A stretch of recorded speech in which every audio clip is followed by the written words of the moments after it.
Samsung's Galaxy Z Flip has been the go-to clamshell-style foldable Android phone. In terms of outright quality, it hardly faced any meaningful competition in the US until Motorola launched the excellent Razr Plus, a flip phone that beats Samsung to the punch with a substantial new cover screen, capable of running fully featured apps without the need to flip the phone open.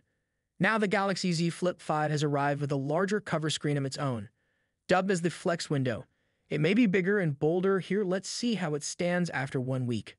Samsung's most apparent upgrade to its 5th-generation clamshell-style foldable is the new cover display, affectionately called the Flex window. It's 1.5 inches larger than the Galaxy Z Flip 4's front display, swelling from 1.9 inches to a 3.4-inch Gorilla Glass Victus 2-panel with an asymmetrical bezel. Like the Motorola Razr Plus, this new real estate means the Galaxy Z Flip 5 can comfortably support a full-size keyboard, much larger, more detail-rich widgets, and select app experiences. Not all those app experiences are perfect, but Samsung's revamped widgets should be the new standard for flip phone cover displays. The weather and calendar widgets are especially good, offering the right mix of full-scale features and a glanceable layout. Some apps also handle Samsung's Flex window better than Motorola's Razr Plus. On top of the new Flex window, Samsung has finally updated its hinge. It's literally closed the gap on the competition, allowing the Galaxy Z Flip 5 to close perfectly flat and block the debris and dust that would have previously nestled in the crease. Unfortunately, the new hinge hasn't eliminated or even reduced the display crease. It's still there, but it's still easy enough to ignore after a few minutes with the phone. On the bright side, the new, narrower hinge allows the Galaxy Z Flip 5 to be Samsung's thinnest foldable phone yet, at least when closed. It shrunk from 15.9 millimeters at its thinnest point to 15.1 millimeters, but the Galaxy Z Flip 5 is still 6.9 millimeters thick when unfolded. As for what's not so new on the Galaxy Z Flip 5, the foldables, buttons, and ports are where you'd expect them. The side-mounted fingerprint reader and volume rocker hold down the right side, while the SIM tray and MemWave window lie on the left. As always, Samsung's fingerprint reader is fast and accurate, though I'd recommend adding your right thumb and left index finger to make unlocking the device easier with either hand.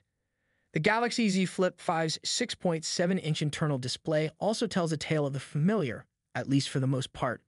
It's still a smooth, sharp, dynamic 2x AMOLED with a 120 Hz refresh rate. But now the display is brighter than ever. Samsung upgraded its peak brightness from 1200 to 1750 nits, matching its flagship Galaxy S23 Ultra. The display is still made of ultra-thin glass, it still has a screen protector that you really shouldn't remove, and yes, it still has the crease across the middle. Samsung's remaining updates lie under the hood, and they come in the form of the Snapdragon 8 Gen 2 for Galaxy chipset and upgraded internal storage. The overclocked processor bumps both the Galaxy Z Flip 5's CPU and GPU performance, and it's smooth as butter in everyday life too. Long gaming is not an issue. Yes, it heats a bit, but it did not affect the performance of the device. Moving on to a few of the finer points, the Samsung Galaxy Z Flip 5 speakers are downright remarkable. It gets impressively loud. The single down-firing unit combines nicely with the earpiece. The setup isn't quite as loud as the Galaxy S23 Ultra, which currently sets the standard for speakers on a smartphone in my opinion, but it tops other foldables like the Razr Plus and Google's Pixel Fold. We can also appreciate a free storage bump.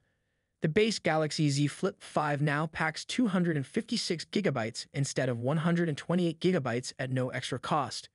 Samsung Galaxy Z Flip 5's Flex window gets a lot right. It's a significant improvement over the previous cover display, and the widgets are excellent. However, the Flex window's dedicated app experience is lacking. The process of adding apps to the Flex window feels a bit like running the Takeshi's Castle course. Samsung optimized a few choice experiences, supports apps like Google Messages and Maps, WhatsApp, YouTube, and Netflix, while for any other apps you have to install good luck for everything else. The Galaxy Z Flip 5 may have a new look Flex window design, but the two cameras tucked in the asymmetrical bezel haven't changed. Samsung is still rolling with its tried and true 12MP wide and ultra-wide duo that kept the Galaxy Z Flip 4 among the best foldable camera phones, using the same apertures, fields of view, and sensor sizes as the Galaxy Z Flip 4. On the front, the 10MP selfie camera picked up a few new tricks, shifting to a wider maximum aperture and a slightly wider field of view. Unsurprisingly, the camera app hasn't changed either. It's not as easy to nail down a verdict on the Samsung Galaxy Z Flip 5 as it might seem. On the one hand, Samsung finally gave us what we've been asking for in the form of a large, feature-rich Flex window. The revamped hinge means there's no more gap when the phone is closed, and the Snapdragon 8 Gen 2 for Galaxy brings a nice little bump to short-term performance. There's no question that the Galaxy Z Flip 5's materials are on point, and Samsung's update policy of 5 years of security support and 4 years of OS upgrades sets the gold standard among Android OEMs. A free storage bump on the base model from 128GB to 256GB is just the icing on the cake when you don't have a microSD slot. The Galaxy Z Flip 5's unchanged rear cameras are good enough for another year, even if most of their improvement comes from the Flex Window's larger preview and the Snapdragon 8 Gen 2's upgraded camera support. At the end of it all, maybe you don't even want a clamshell-style flip phone after all.